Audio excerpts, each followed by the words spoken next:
My name is Scarlett Hayes. I'm 32 years old, and until recently, my life ran on structure. Not because I didn't feel things, but because structure kept everything contained, predictable, clean. I work as a structural engineer in Toronto.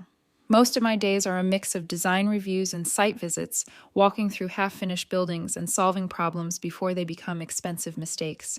It's not glamorous. It doesn't photograph well. But it's stable, reliable. I've never needed more than that. My mornings start early. Coffee, emails, a quick review of project timelines before heading out. Even my evenings follow a rhythm. Gym 3 times a week, quiet dinners, weekends that only change if deadlines force them to. I like knowing where things are going. Daniel Carter didn't. He was 29, worked in public relations for a hospitality group. His life didn't follow a schedule, it flowed. Late-night events, rooftop parties, endless conversations with people whose names I could never quite keep track of. Where I built systems, he built impressions. At the beginning, I thought that contrast made us stronger. Balance, I told myself. We had been together a little over 2 years when things started to shift. We never officially moved in together, but Daniel stayed at my condo most weekends.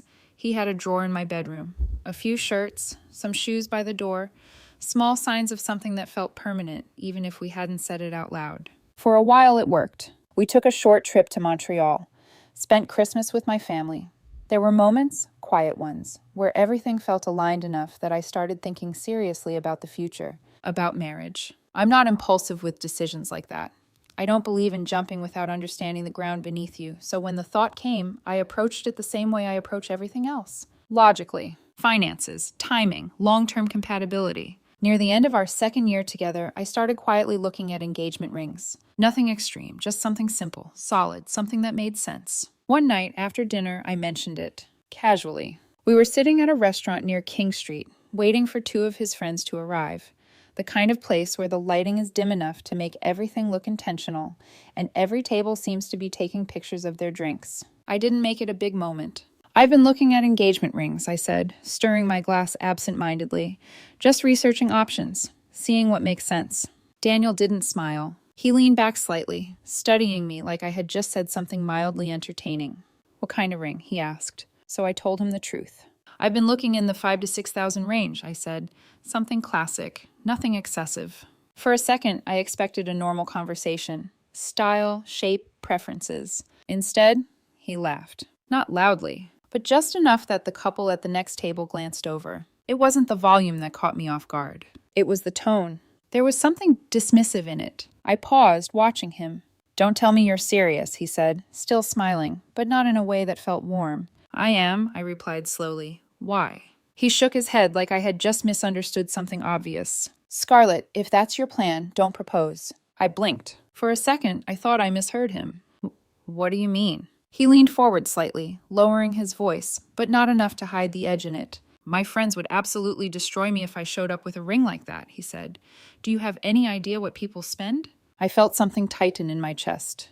I'm not proposing to your friends, I said carefully. He smiled again, that same amused expression. That's not how it works, he replied.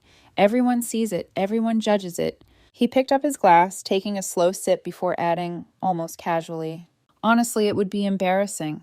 The word sat between us. Heavy. I stared at him, trying to decide if he understood what he had just said.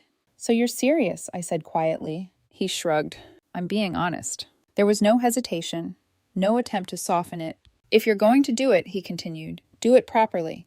Otherwise, just wait until you can afford something better. Wait, not because of us, because of how it would look. Something in my mind shifted. Not dramatically, not all at once. Just enough. His friends arrived less than a minute later. The conversation changed instantly. Drinks, weekend plans, some story about a party they were organizing. Daniel slipped back into that version of himself effortlessly, laughing, engaging, like nothing had happened. I stayed quiet, not because I didn't have anything to say, but because something had already clicked into place, and I didn't see the point in forcing a conversation that suddenly felt irrelevant. When dinner ended, we walked outside together. His friends called an Uber. Daniel stood with them on the sidewalk, laughing about something I barely registered. Before getting into the car, he hugged me. I'll text you when I get home, he said. His tone was completely normal, like the last hour hadn't changed anything. I watched the car disappear into traffic. Then I turned and walked to my own. The drive home was about 15 minutes, and I spent every second of it thinking about one simple question. If someone is more worried about how a proposal looks than what it means, what exactly are you building? By the time I pulled into the parking garage, I already knew the answer. And for the first time in a long time, everything felt clear. When I got upstairs, I didn't turn on the lights right away. The condo was quiet in that familiar, almost comforting way. No music, no voices, just the faint hum of the city outside the windows. For a moment, I stood there with my keys still in my hand, replaying the conversation in my head. Not the words themselves, but the tone behind them. It wasn't just what Daniel had said. It was how easily he said it. Like it was obvious, like I was the one who didn't understand something basic about the world. I exhaled slowly, set my keys down, and walked straight to the bedroom. I didn't sit, I didn't hesitate. I opened the drawer Daniel used when he stayed over. Inside were the usual things. A few shirts, folded casually, a pair of jeans, some gym clothes he had left there weeks ago and never bothered to take back. There was something strangely impersonal about it all, like evidence of a routine, not a life. I went to the closet, pulled out a storage box, and placed it on the bed. Then I started packing, one shirt at a time. No anger, no rushed movements, just quiet, deliberate decisions. His shoes by the door, the watch charger he kept plugged into the outlet near the nightstand, the cologne bottle in the bathroom that still smelled faintly like something expensive and unfamiliar. Piece by piece, I removed him from the spaces he had gradually filled. It took maybe 20 minutes. When I finished, there were 2 boxes sitting neatly by the front door. I stood there looking at them, expecting to feel something heavier. Anger, regret, doubt. Instead, I felt relief. Not because the relationship meant nothing, but because for the first time it made sense why it couldn't continue. My phone buzzed in my hand about 40 minutes later. Daniel, did you get home okay? Normal. Casual. Like the night had ended exactly the way it always did. I stared at the message for a few seconds before replying. Yes, I did. Then I added, can you stop by tomorrow evening? You have some things here you should pick up. There was a pause, long enough to feel intentional. Then 3 dots appeared. What do you mean? I kept my response simple. It's just some of your stuff from the condo. Another pause. Longer this time. Why do you sound so formal? He sent. I leaned back slightly against the counter, staring at the screen. Because there was no version of this conversation that would feel casual. After tonight, I typed, I think it makes more sense for us to go in different directions. The reply came almost instantly. Scarlett, you're being dramatic. I let out a quiet breath. I don't think I am. You completely misunderstood what I said, he continued. I was joking. I closed my eyes briefly. That word again. Joking. Except I remembered the exact tone of his voice. The way he leaned back in his chair. The certainty behind every word. That's not how it sounded, I replied. You're taking it way too seriously. Maybe. Or maybe I was finally taking it exactly as seriously as it deserved. I've packed your things, I wrote instead. They're by the door. You can pick them up whenever works for you. There was a 10-minute silence. Then, wow, wait, are you seriously breaking up with me over a comment about a ring? I stared at the message for a long time, because that question wasn't wrong. But it also wasn't right. No, I typed slowly. I'm ending this because of what that comment says about how you see things. Another pause. Longer this time. Then finally, I'll come by tomorrow. No apology. No real attempt to understand. Just acceptance that the situation had escalated beyond what he expected. The next evening, Daniel arrived exactly on time, 7:03 p.m. I remember the exact minute because I had been standing near the kitchen counter, waiting, not anxiously, just ready. When I opened the door, his eyes moved past me immediately, straight to the boxes. His expression changed. Not dramatically, but enough. What is this? He asked, stepping inside. You know what it is. He walked over to the boxes, opening one like he expected something inside to contradict what he was seeing. Why, this is insane, he said under his breath, pulling out one of his shirts. You're actually doing this? Yes. The word came out calm, steady. He turned to look at me, and for the first time there was something sharper in his expression. You're ending a 2-year relationship over one comment. I didn't respond right away, because arguing about the wording would miss the point entirely. It's not about one comment, I said finally. Then what is it about? He shot back. Because from where I'm standing, this looks like a massive overreaction. I watched him for a moment. Even now, he wasn't taking it back. He wasn't saying he didn't mean it. He was saying I shouldn't have cared. That conversation told me how you see things that matter to me, I said. He shook his head, running a hand through his hair. Scarlett, everyone jokes about engagement rings. You weren't joking. He let out a short laugh. Okay, fine, maybe I was being blunt, but you're twisting it into something bigger than it is. Am I? I stepped a little closer, keeping my voice even. When I said I was thinking about proposing, I said, the first thing you thought about was how your friends would react to the price. That's not. You said it would be embarrassing, I continued, not raising my voice, not letting him interrupt. You said I should wait until I could afford something better. He rolled his eyes. Because that's how the world works, Scarlett. There it was. Not an excuse, a belief. People judge everything, he went on. The car you drive, the watch you wear, the ring you give someone, that's reality. And that matters more than what the proposal actually means? He exhaled sharply. It all matters. I studied his face. The certainty. The lack of hesitation. And in that moment, I realized something that felt strangely final. We weren't arguing. We were describing two completely different versions of the same world. For me, I said quietly, a proposal is something personal, something private.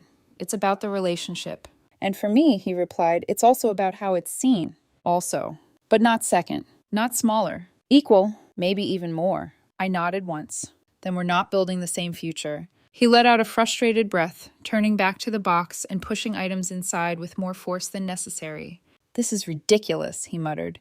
You're throwing away something good over something small. Small. I didn't correct him, because if he truly believed that, there was nothing left to explain. The conversation stretched for another 10 minutes, but nothing changed.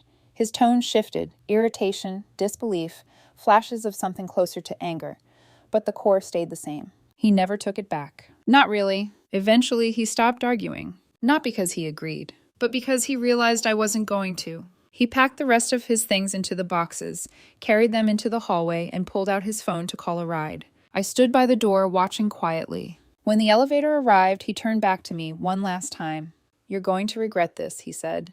Maybe, but not for the reasons he thought. The doors closed. And just like that, he was gone. I stepped back inside, closed the door, and locked it. The sound echoed slightly in the quiet space. Then I reached for my phone. Blocked his number. Instagram, Facebook, everything. Not out of anger, just clarity. There was no version of this where reopening the conversation would change anything. And I didn't want the kind of ending that lingers. The kind where someone texts you 3 months later, pretending nothing happened. I wanted clean, final, and that's exactly what it became. For the next year, I didn't hear from Daniel once. And somehow, that silence made everything easier. Life didn't change overnight after Daniel left. There was no dramatic shift, no sudden transformation. It was quieter than that. Subtle. The first thing I noticed wasn't the absence of him. It was the absence of everything that came with him. The constant plans. The last-minute invitations to places I didn't really want to go. The expensive dinners that felt more like performances than conversations. All of it. Gone. At first, the silence felt unfamiliar. Then, slowly, it started to feel like relief. For a few weeks, I focused almost entirely on work. It wasn't intentional. It was just easy. Engineering projects don't leave much room for distraction when they're in full motion. That spring, our firm took on a mid-rise development that required constant coordination between the design team and the site crews. Long days, early mornings, problem after problem that needed solving before it turned into something bigger. And in a way, it helped. Because every time my mind drifted toward the past, there was always something concrete to pull it back. A calculation, a deadline, a decision that needed to be made. I didn't spend much time thinking about Daniel. Not because I was avoiding it, but because there wasn't much left to process. The clarity I had felt that night stayed. Blocking him had been a deliberate choice. No late-night texts, no curiosity-driven social media checks, no reopening something that had already closed cleanly. By the time summer came, the relationship felt distant. Not in a painful way, just finished. And then something unexpected happened. I met Ethan Walker. It wasn't dramatic. There was no moment where everything shifted or music played in the background. It was ordinary, which in hindsight is probably why it mattered. It happened at a small cafe near my building, a place I had started going to after work when I wanted somewhere quiet to sit, read, or answer emails without being in my condo. That evening, I walked in, ordered my usual coffee, and scanned the room for an empty table. There was one left, near the wall. But as I walked toward it, I noticed someone else reaching for the same power outlet next to it. We both paused at the same time, then looked at each other. You can take it, he said, stepping back slightly. His voice was calm, not rushed, not performative. Are you sure? I asked. He nodded, offering the small smile. Yeah, I'm almost done anyway. I hesitated for half a second, then sat down. Thanks. He went back to his laptop, typing for another minute or two before closing it. As he stood up, he glanced at my screen. Work? He asked. Something like that. He tilted his head slightly. You don't look like you're enjoying it. I let out a quiet breath. Structural reports aren't exactly exciting. That got a small laugh out of him. Fair enough. There was a brief pause. Not awkward, just unforced. I'm Ethan, by the way, he said. Scarlett. Nice to meet you, Scarlett.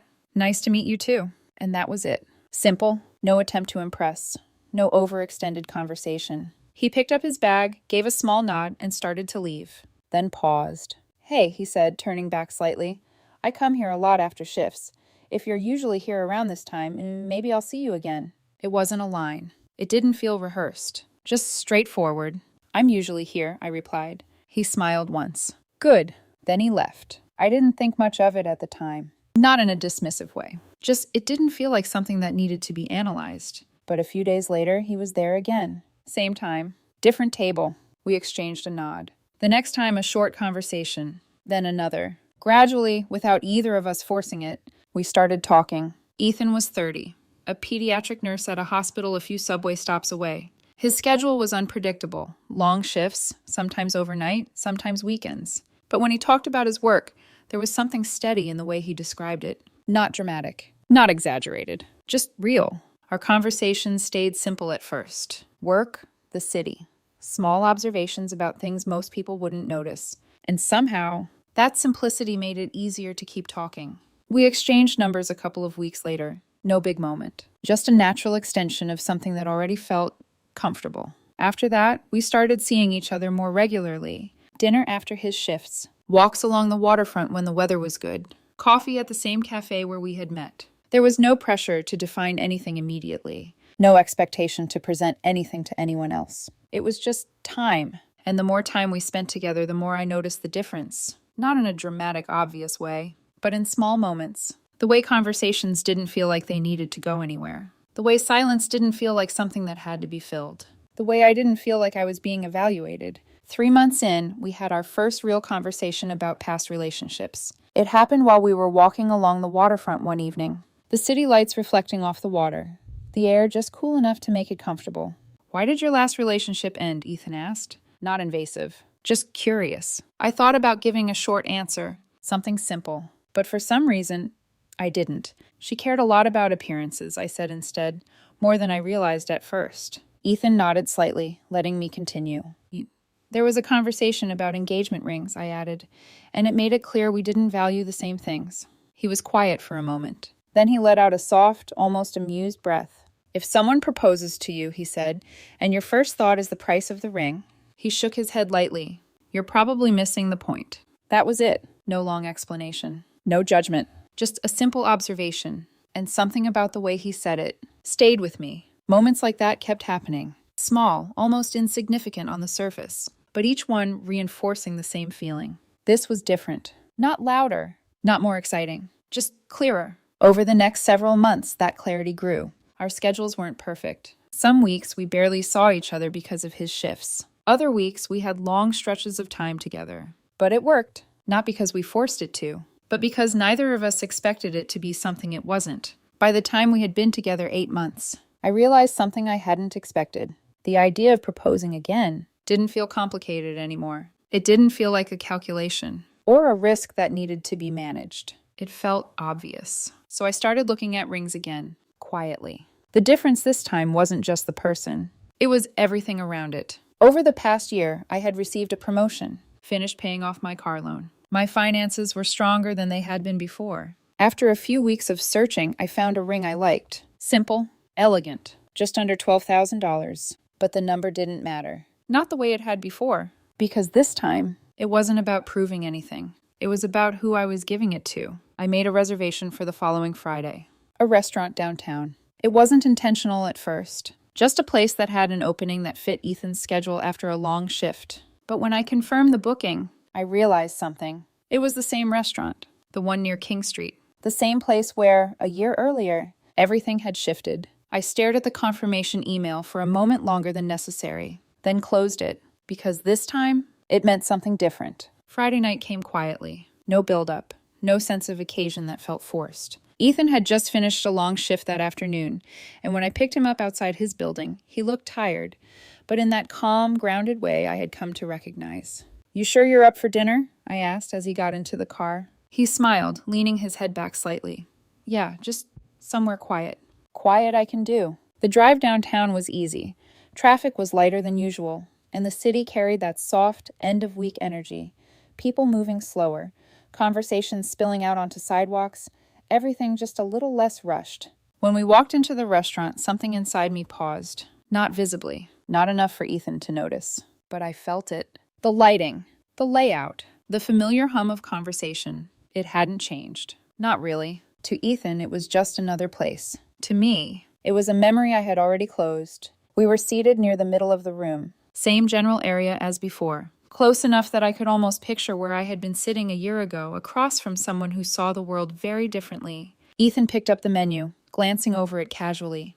"Looks good," he said. "It is." I reached for my glass of water, steadying my hand without thinking about it. Not because I was nervous, just aware. The ring was in my jacket pocket. Small, solid, real. Dinner started normally. Ethan told me about the difficult case from earlier in the week. Not in detail, just enough to explain the weight behind the long hours. I told him about a structural issue we had finally resolved on one of our projects after days of back and forth with the site team. Easy conversation, familiar rhythm. About halfway through the meal, I excused myself. "I'll be right back," I said. He nodded.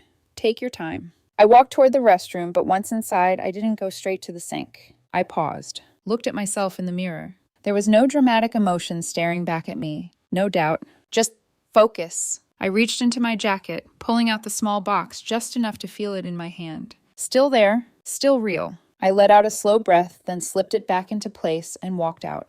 When I returned to the table, something felt different, not immediately obvious, but enough. Ethan wasn't looking at me. He was looking past me, toward the entrance. His expression wasn't alarmed, just slightly confused. I slowed my steps slightly. "Everything okay?" I asked, sliding back into my seat. "Yeah," he said, but his eyes shifted again briefly. "I just thought I recognized someone." I followed his gaze, and then I saw her, 2 tables behind us, sitting with 3 other people.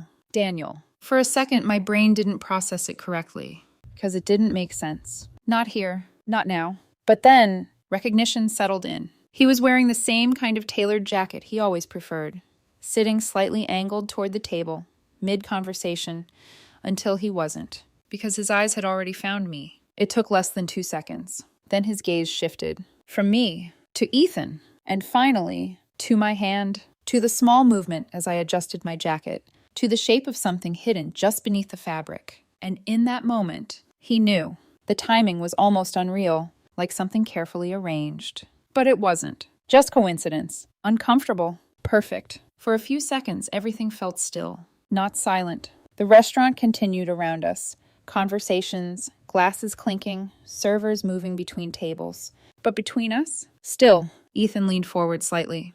"Do you know him?" he asked quietly. I didn't look away from Daniel right away, because his expression had already changed. Confusion, then recognition, then something deeper, something harder. "Yes," I said calmly. "I used to date him." Ethan nodded once. That was it. No tension, no questions. Just acceptance. Behind him, Daniel had stopped engaging with his table completely. One of his friends said something, leaned toward him slightly, but he barely responded.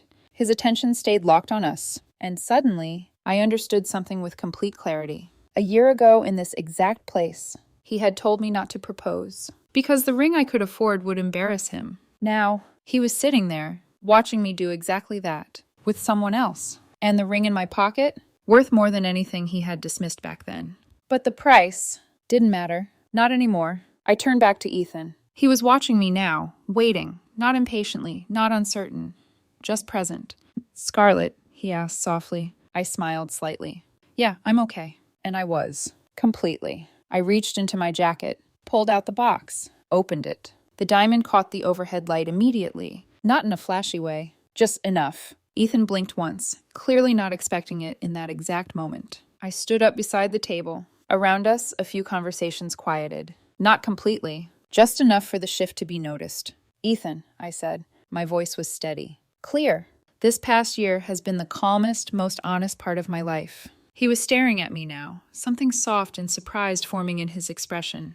"Every ordinary day with you," I continued, "has felt easier than the best days I had before." I paused for just a second, not for effect, just to let the moment settle. Then, "Will you marry me?" For a heartbeat, he didn't move. Then his hand came up, covering his mouth slightly as he let out a quiet, almost disbelieving laugh. "Scarlett!" He shook his head once, like he needed to catch up to the moment. Then he nodded.